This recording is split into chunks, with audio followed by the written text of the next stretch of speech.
예, 안녕하세요. 서울 강북을 국회의원 한민수입니다. 아까 이은기 의원 질의에 오늘 서울행정법원 12부의 결정문 관련해서 김태규 방통위원장 직무대행께서 답변을 제대로 못하시고 결정문을 못 봤다고 해서 저희가 또 의사진행반을 통해서 제안을 했고 정회까지 하면서 결정문을 볼 시간을 드렸습니다. 보셨습니까? 예, 봤습니다. 예. 존경하는 우리 최민희 위원장님께서 그 5인으로 운영돼야 되는 방통위가 2인 구조로 위법적으로 탈법적으로 운영된 지적을 이 결정문에 있다는 말씀을 쭉 해주셨습니다. 저 또한 그 말씀을 드릴 수밖에 없습니다. 한번 보십시오. 15페이지 뭐 다 보셨을 테니까 보면은 피신청인은 방송통신위원회입니다. 왜 판사가 이 법원이 이런 문구까지 실었겠습니까? 5인의 상임위원으로 구성하도록 법률하고 정하게 있는데 뭐 조항도 씁니다. 2명은 제가 우리 가방이 회의장에서 여러 차례 얘기했어요. 제가 이때 청와대 출입기자였습니다. 이거 만들어질 때. 과정을 압니다. 2인은 대통령이 지명하고 3인은 국회의 추천을 받아 대통령이 임명하되 이게 쭉 설명을 합니다. 대통령이 소속되거나 소속되던 정당의 교섭단체가 1인을 추천하여 그 외 교섭단체가 2인을 추천하도록 되어 있다. 방통위법 제5조 1항 2항 씁니다. 이처럼 피신청인 방송통신위원회는 정치적 다양성을 그 위원 구성에 반영함으로써 방송의 자유와 공공성 및 공익성, 국민의 권익보호와 공공복리 증진이라는 입법 목적을 달성하고자 한다고 볼 수 있다. 이렇게 돼 있습니다. 여기에다가 방통위법이 회의의 소집과 의결 정족수에 대해서만 규정하고 의사 정족수에 대해서 특별한 규정이 없는 점 이렇게 쭉 쓰면서 결론적으로 이 장에서요 이렇게 나옵니다. 16페이지 앞부분에 있어서 기본적 원칙적으로 정치적 다양성을 반영한 5인의 상임위원으로 구성된 회의를 전제하고 있다고 볼 수 있다.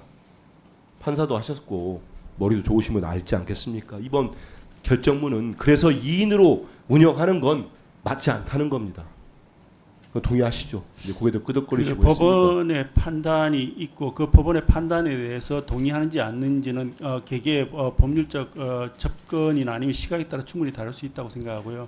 위원장 직무대행은 동의하시지 않습니까? 이 결정. 그 부분에 대해서는 동의하기 어려운 부분들이 있습니다. 그런데 그래요? 다만 제가 여기서 더 나가서 말씀드리는 거는 사실은 지금 최종적인 판단이 아닌 상태에서 제가 향후 변론 방향에 이게 저도 말씀드리다시피 이게 예. 본안이 아니고 가처분이라는 거 다 압니다. 알지만 이 결정문 나가서 보시기도 했잖아요. 아마 느낌이라는 것도 있었을 겁니다. 우리 방통위에 계시는 그 다 일도 잘하고 능력 있는 분들 아니겠습니까? 다 보시면은 이 결정문이 무엇이다. 지금 많은 기사들이 나오고 있습니다. 그 이진숙 지금 방통위원장 직무 정지된 헌재 판결에도 영향을 줄 것이다 이런 분석 기사들이 나오고 있어요. 한번 보시고 잘 판단해서 저는 오늘의 결정과 앞으로 본안도 나오겠습니다만 이게 저는 방송의 공정성과 독립성을 확보하자는 게 어떻게 여야의 문제고 정파적 문제입니까? 그거는 미흡한 점이 있으면 법을 통해서 만들어지고 지금처럼 운영이 되지 말라는 거 다 알고 있는 거 아니겠습니까? 재판부에서 이런 결정을 할 때 이렇게 상세하게 적지 않습니까? 5인으로 왜 합의제 기구로 만들었는지에 대해서도 인정할 부분은 인정하는 게 맞다 이런 생각이 들고요. 그래서 저는 이번에 이 결정문이 본안은 아닙니다만 윤석열 정권이 끊임없이 정말 집권 이후 2년 3개월 됐습니까? 끊임없이 시도했던 방송 장악에 드디어 제동이 걸렸다고 봅니다. 이 제동이 걸렸기 때문에 여기에 대해서는 또 그 이후에 후속적인 조치가 이루어지지 않을까 싶습니다.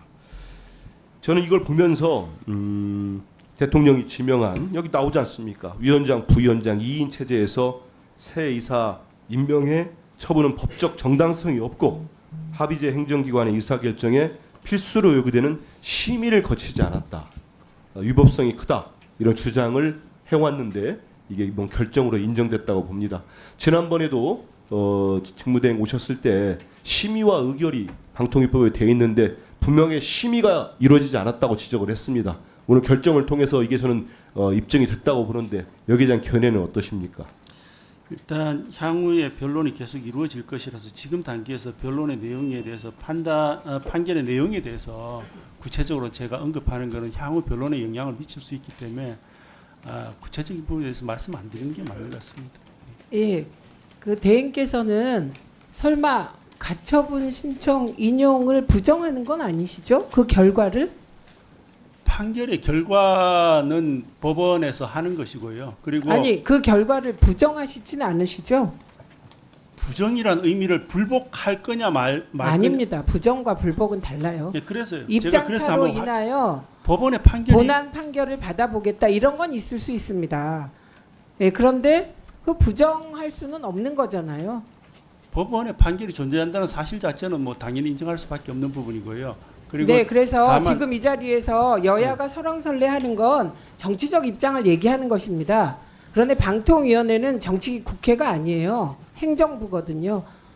묘한 위상의 행정부예요. 그래서 정치적 중립 의무에 따라 법원의 결정에 대해서는 일단 존중하고 그리고 본안에서 따지겠다 이런 모범 답안이 이미 있기 때문에 모범 답안을 따르시도록 권고드리겠습니다. 왜냐하면 이거 가지고 또 쓸데없는 설왕설래가 왔다 갔다 하면 시간이 가서 미리 말씀드립니다. 황정화 위원님 질의해 주십시오.